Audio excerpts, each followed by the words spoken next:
The largest cruise liner in history, the biggest water park at sea, roller coasters, a few pools, 40 restaurants, bars, a casino, a water theater, and even an ice arena. All this is gonna turn your family vacation into a holiday of a lifetime.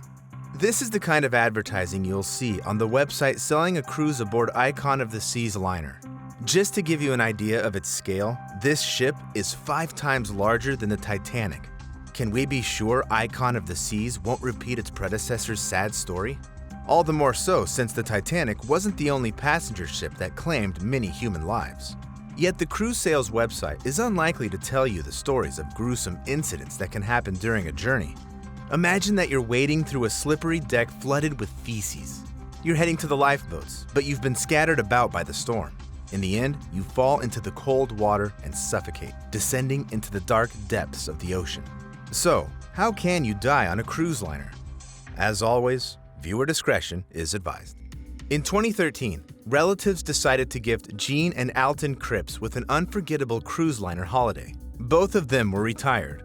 Jean had Parkinson's disease, and Alton was diabetic and had a leg injury, so they hadn't traveled in a long time. Their relatives wanted to pick the best option for them and chose the Carnival Triumph liner, as the site featured enticing ads of the various spa procedures, restaurants with exquisite food, and unforgettable sunsets over Gulf of Mexico waves. Jean enjoyed the first 2 days. It was the kind of long-awaited holiday she dreamt of for so long. Yet on February 10th, the fairy tale came to an end. At 5:30 a.m., most passengers were awakened by a strange noise on the ship. Jean heard people running in the hallways, so she found the light switch by touch. But it didn't work for some reason. The liner was rocking from side to side, and Cripps thought Carnival Triumph was on the brink of capsizing and sinking. 1,100 crew members and approximately 3,100 passengers rushed to the gathering spots to get their life jackets. As it turned out, a fire had broken out in the stern engine room. It was put out immediately, and no crew members or passengers were hurt. Still, the fire disrupted the electricity supply and caused the ship to stop. After that, Carnival Triumph was stuck in the middle of the Gulf of Mexico and drifted whenever the waves and the wind would take her. A luxurious cruise turned into hell. The loss of electricity caused heating and conditioning to stop working, and the food was going bad without the freezers. Instead of enjoying exquisite dishes, the passengers had to wait 4 hours in line to get some onion sandwiches and water. But the most horrific trial for the passengers was the dysfunctional sewage and the broken pipes. Untreated wastewater started seeping into the passenger deck, posing a grave danger to the people's health. The floor and even the walls were soaked with urine, so most passengers slept on the deck under the stars in the cold and the rain to avoid the poisonous vapors in their cabins. Alton's leg injury made him exert gargantuan effort to move around on the dirty, slippery deck. Apart from that, he hadn't expected the cruise to drag on for so long, so he quickly ran out of his diabetes medication. Most other passengers also had health issues and problems caused by the lack of drugs. They suffered from nausea, diarrhea, headache, and other illnesses brought about by the insufferable conditions aboard the ship. But the most terrifying thing was the uncertainty. No one knew if they'd hold out until help would arrive. The Carnival Triumph was expected to be towed to the Mexican port of Progreso, but the current caused it to drift to the north. Tugboats intercepted the liner on February 13th, but due to numerous problems like a strong wind and a snapped cable, the Carnival Triumph was towed to the port of Mobile, Alabama at 9:20 p.m. on February 14th, after 4 days in this trap. Jean Cripps and 30 other passengers filed a lawsuit against the Carnival Company, claiming it was responsible for the failed cruise. The court proceedings also revealed the reason behind the incident. Triumph had set sail in the Gulf with only 4 functional generators instead of 6. So when the fuel leak caused a fire, all energy sources stopped working. Yet neither Jean nor the other passengers received financial compensation. As it turned out, a contract ticket doesn't give an explicit guarantee of a safe cruise, a seaworthy ship, suitable and healthy food, as well as sanitary and safe living conditions. So it turns out that no matter how much money you've spent on an expensive cruise, it doesn't cover protection and safety in the event of any contingencies aboard the liner. Moreover, after the incident, the Carnival Triumph has done a little rebrand and continues to operate under the name of Carnival Sunrise. Yet the media keep calling it the poop cruise from hell. Yet far scarier things can happen aboard cruise liners. On January 13, 2012, Benji Smith and Emily Lau were spending their honeymoon aboard the Costa Concordia ship. It was supposed to be a 7-day cruise in the Mediterranean Sea on a giant liner. There were 3,206 passengers and 1,023 crew members aboard. The newlyweds wanted to remember this holiday for a long time, and that's precisely what they got. The ship was heading toward the first port in its itinerary when Captain Francesco Schettino directed it to the Tuscany island of Giglio. He claimed the company had ordered him to do an impressive maneuver for the passengers. In its course, a ship sails extremely close to the shore. The captain made the boat come too close to the ground. At approximately 9:45 p.m., the liner suddenly crashed into an underwater rock. The left side of the hull sustained a 36.5-meter hole, through which water started pouring into the ship's hold. The liner ran aground and started tilting to the right. The vacationers didn't even realize the vessel was slowly sinking, since the personnel told everyone the ship was just experiencing electricity issues that would soon be solved. Yet when Benji and Emily saw books falling off the shelves in their cabin, they realized something was wrong.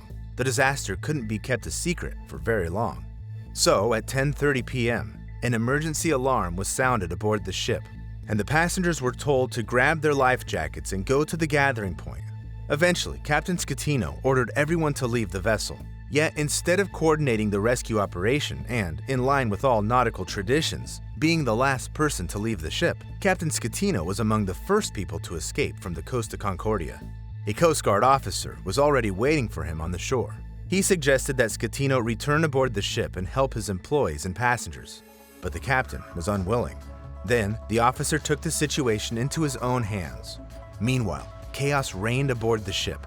Emily and Benji didn't understand where to run since they were surrounded by pitch-black darkness, pierced with people's screams and crying. The floor was covered with shattered glass, and every step could result in an injury. Finally, the couple reached a lifeboat designated for 120 people, which was just going to be set afloat. Yet the crew was having trouble doing that. The boat was rocking violently, hitting the ship's side.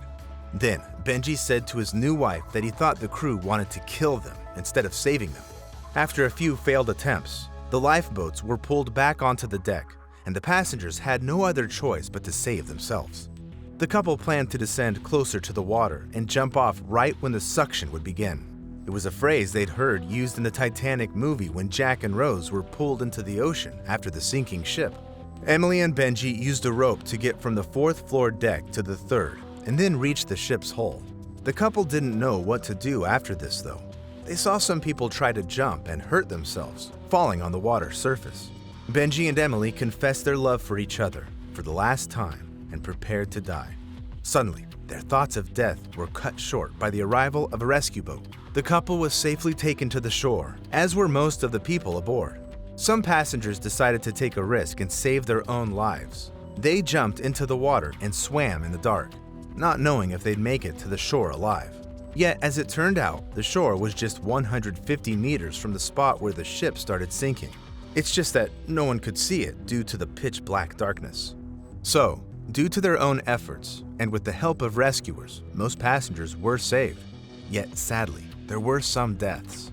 Overall, the tragedy took the lives of 33 people, 27 passengers, 5 crew members, and later, 1 rescue team member. Was the impressive maneuver worth it? Furthermore, it turned out that it was the captain's initiative to do it, and he paid for it dearly. Schettino was sentenced to 16 years of imprisonment for involuntary manslaughter, causing a shipwreck, and providing false information about the situation. Sadly, Schettino isn't an exception to the rule, and history knows other cases of the captain leaving his passengers to die. Kim Tae-young was one of the many students aboard the MV Sewol ferry on April 15, 2014. The vessel was headed from Incheon to Jeju in South Korea, and a lot of children and their teachers were aboard, going on a school trip. There were 325 students of Dunwon High School. Spirits were high aboard the ferry. The students were having a lively discussion, and the kids were singing since it was their teacher's birthday, and they were loudly congratulating her and presenting her with a cake. Yet, very soon, no trace of fun was left aboard.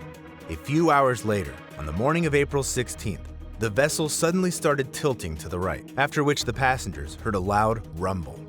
After this, the ferry started shaking and tipping over.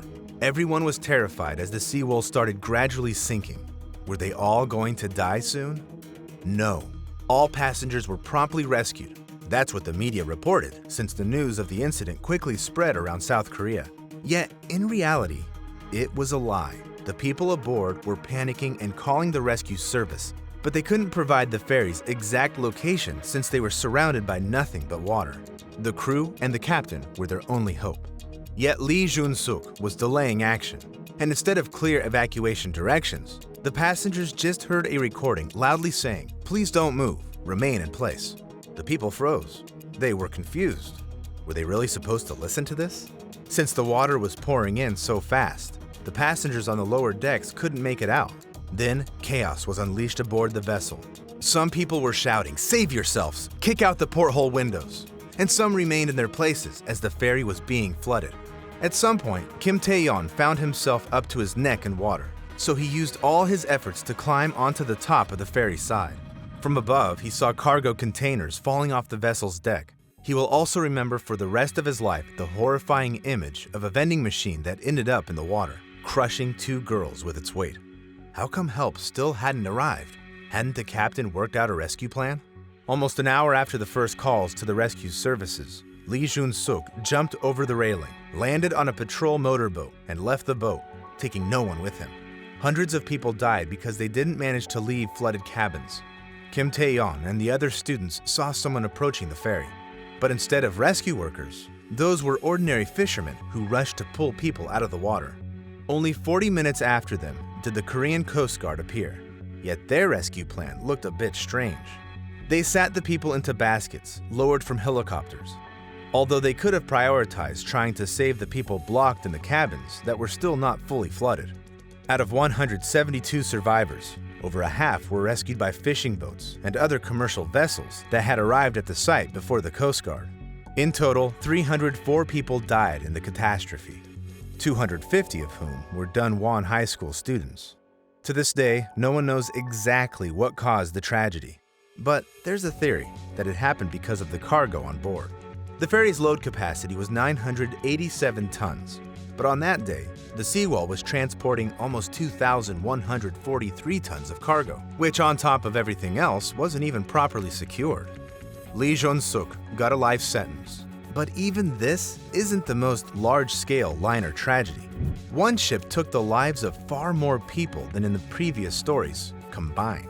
In this case, the captain was also the culprit behind the deaths, although it was a military submarine, not a liner. January 13th, 1945. World War II was slowly coming to an end, and at that moment, the imminent fall of the Third Reich was clear to everyone. Rumors had it that the Soviet army killed and raped the German population, and that's why the civilians were looking for opportunities to escape. The offensive in the south had cut off the land routes, leaving the Baltic Sea as the only option. So in the port city of Gottenhofen, in the province of East Prussia, which is now called Gdynia and is located in Poland, people spent days standing in line to get aboard the Wilhelm Gustloff liner. The ship was almost 213 meters long, 24.5 meters wide, and used to serve as a luxury cruise liner for the elites. She was hastily re-equipped for mass evacuation. One of the people in line was young Heinz Schahn. The liner seemed to be Noah's Ark to him since he was the only guarantee of survival. Yet not everyone was destined to get aboard, all because the first passengers were not women and children, but the rich, who used their connections to obtain the best cabins. In the end, the ship, which wasn't designed to hold over 2,000 people, was boarded by over 10,500. The people were handled like cattle, made to occupy all of the available space. For example, over 370 women fit into an empty swimming pool. Then the liner set out for the city of Kiel. Heinz was among the people who managed to board the ship to flee from the enemy. He was shaking from the cold since it was extremely frosty aboard due to the horrible weather and the wet snow. A lot of people were suffering from seasickness. Meanwhile, the 4 captains were having a heated discussion. Should they lay their course through the mined shallow waters or the deep waters, which could possibly be hiding enemy submarines? One of them believed that in the event of an attack in the shallow waters, the passengers would be able to swim to the shore and save their lives. Another one feared British planes more than Soviet submarines. Ultimately, they decided to continue the movement on the deep water route. This was their first mistake. The second happened during the night, when the ship's navigation lights were turned on. This enhanced visibility, yet at the same time, turned the Wilhelm Gustloff liner into a lighthouse for a Soviet submarine named S-13. Her captain, Alexander Marinesko, was in a terrible mood since he was in danger of a military tribunal. On New Year's Eve, he skipped a few days of service without his superior's permission because he had a fling with a Swedish restaurant owner. So he was to be punished, not just for absence without leave, but also for contact with a non-Soviet citizen. Suddenly, Marinesko saw lights at sea, and he realized he could save his reputation by sinking an enemy ship. At that moment, Heinz heard a loud explosion. It was a torpedo that hit the ship's bow. The emergency alarm went off immediately, but the boat was so crowded that there was nowhere to run. There weren't enough lifeboats for everyone. Then Heinz heard another explosion. The second torpedo hit the middle part of the ship. Then there was the third explosion. It was a direct hit into the engine room. The ice-cold water started filling the liner, and people were dying within seconds. Heinz was surrounded by shrill screams of the passengers and the sound of fire axes hitting the doors, since many people were stuck in their cabins and trying to get out. A rescue boat named Luva, which had been going side by side within the liner, accepted dozens of shivering people who'd reached it through the freezing water. Another ship named Admiral Hipper was moving in the vicinity, yet its captain made the hard decision to ignore the sinking ship to avoid endangering his passengers. Out of all the lifeboats, only 6 were successfully lowered into the water. One of the boats was overloaded with almost 100 people. Its ropes broke, and all its passengers fell into the freezing sea. The rest of the lifeboats just couldn't be untied. On one of them, a 10-year-old boy cut the ropes with a knife he'd stolen from his uncle before boarding the ship. This act probably saved dozens of lives. Mothers swam to the lifeboats, imploring for their children to be taken aboard, but their pleas were mostly ignored. Out of 4,000 children aboard, only 100 survived. Heinz fell into the water, but a young crew member saved his life by pulling him into a life raft, after which they were picked up by a T-36 torpedo boat. Yet a very small number of passengers got lucky during the tragedy, since the death toll reached approximately 9,400. To this day, the discussion of the Soviet captain's deed continues. Some call the sinking of Wilhelm Gustloff a heroic feat and the attack of the century because they believe the ship was loaded with weapons and almost 1,000 soldiers. Yet others say it was a war crime against the civilian population. We only know one thing for sure. This sea disaster is the deadliest in history. So, have you already set aside $1,820 for a 7-day cruise on board Icon of the Seas? Write in the comments whether you'd like to board the highly publicized liner now. Subscribe to my channel to find out about the places where death can catch you off guard.